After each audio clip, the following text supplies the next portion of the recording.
Welcome back students, આપ સૌનું આપણી યુટ્યુબ ચેનલમાં હાર્દિક સ્વાગત છે.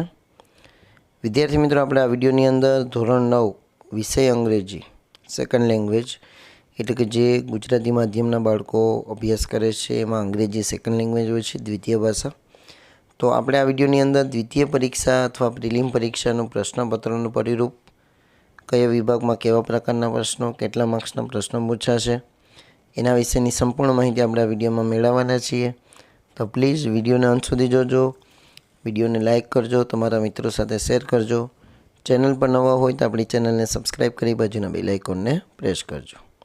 તો શરૂઆત કરીએ. સૌપ્રથમ પ્રશ્નોના પ્રકાર પ્રમાણે ગુણભાર, એટલે કે કેવા પ્રકારના પ્રશ્નો હશે એનો ગુણભાર કેવો હશે, કેટલો હશે.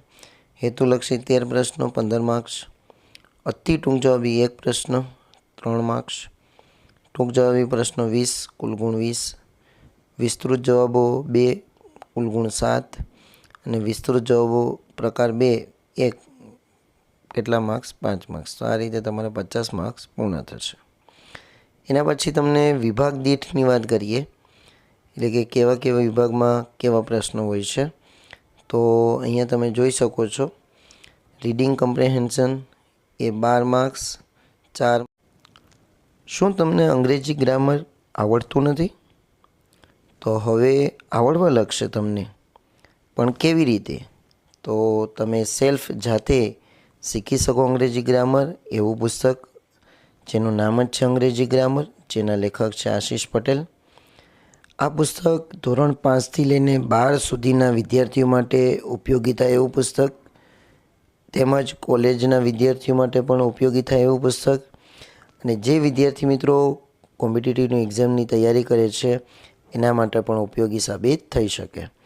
તો પુસ્તકની અંદર કયા કયા ટોપિકોનો સમાવેશ કરેલો છે એના વિશે માહિતી તમને અહીં આપેલી છે. જો તમારે ખરીદવું હોય તો આ વિડીયોના ડિસ્પ્લે ઉપર તમે નંબર જોઈ શકો છો, એ નંબર ઉપર તમે કોન્ટેક કરી બુક મંગાવી શકો છો, અથવા આ વિડીયોના નીચે તમને લિંક આપેલી છે ત્યાંથી પણ તમે કોન્ટેક કરી શકો છો. આ પુસ્તકની ખાસિયત છે ગુજરાતી સમજૂતી છે અંગ્રેજીની સાથે, સેલ્ફ પ્રેક્ટિસ આપેલી છે, અને સાથે સાથે તમને આન્સર કી પણ આપેલી છે. એટલે તમે જાતે ચેક કરી શકો કે તમે જે કરેલું છે સાચું છે કે ખોટું. આશા રાખીશ આ બુક જરૂરથી ખરીદજો, ખૂબ જ ઉપયોગી થશે. 4 માર્ક્સ અને 4 માર્ક્સ એટલે કે 20 માર્ક્સનો થઈ ગયો રીડિંગ કમ્પ્રિહેન્શન. એટલે કે તમને પેરેગ્રાફ્સને એવું બધું આપેલું હોય એના આધારે તમારે જવાબો લખવાના. એના પછી બીજો વિભાગ દીઠ છે વોકેબ્યુલરી, એમાં મેઇન ટેક્સ અને સપ્લિમેન્ટરી 3 અને 2 માર્ક્સનો પૂછાય છે. અને પછી ત્રીજો છે ફંક્શન ગ્રામર 15 માર્ક્સનું, અને રાઇટિંગ વિભાગમાં 10 માર્ક્સ છે. પેરેગ્રાફ રાઇટિંગ અથવા ઈમેલ રાઇટિંગ અથવા પિક્ચર ડિસ્ક્રિપ્શન. તો આ રીતે તમારો વિભાગ દીઠ ગુણભાર રહેશે. એના પછી તમને આગળ પ્રશ્નપત્રના માળખાની વાત કરીએ તો સેક્શન એમાં 1 થી 8 અને 9 થી 10 રીડિંગ કમ્પ્રેહેન્શન મેન ટેક્સ આપેલા છે ને એના આધારે જવાબો લખવાના, અને તમને 2 માર્ક્સના પૂછાશે ટ્રુ એન્ડ ફોલ્સ. એના પછી સેક્શન બીમાં રીડિંગ બરાબર, એ પણ 10 માર્ક્સનો રહેશે. પણ અહીંયા તમને જે 17 થી લઈને 20 છે એ તમારું કંઈક ને કંઈક માહિતી આપેલી હશે અધર વર્લ્ડની, એટલે કે કોઈ પણ એક માહિતી આપેલી હશે, એના આધારે તમારે જવાબો લખવાના.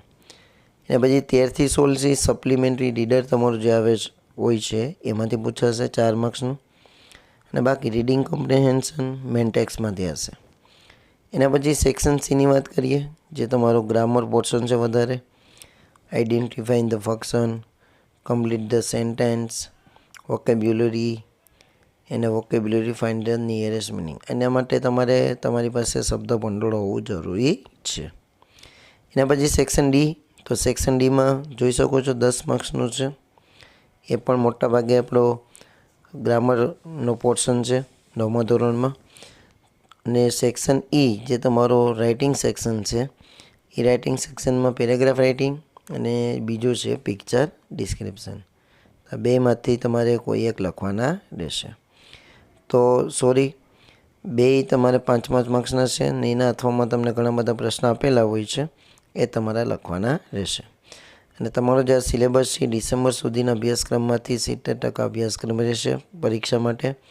એટલા માટે તમે જે આ પ્રમાણે મહેનત કરવાનું કીધેલું છે એ પ્રમાણે મહેનત ચાલુ કરી આપો. તો આશા રાખીશ તમને વિડીયો પસંદ આવ્યો હશે. વિડીયો પસંદ આવ્યો હોય તો આપણા વિડીયોને લાઇક કરો, તમારા મિત્રો સાથે શેર કરો. ચેનલ પર નવા હોય તો આપણી ચેનલને સબસ્ક્રાઈબ કરી બાજુના બેલ આઇકોનને પ્રેસ કરો. Thank you very much.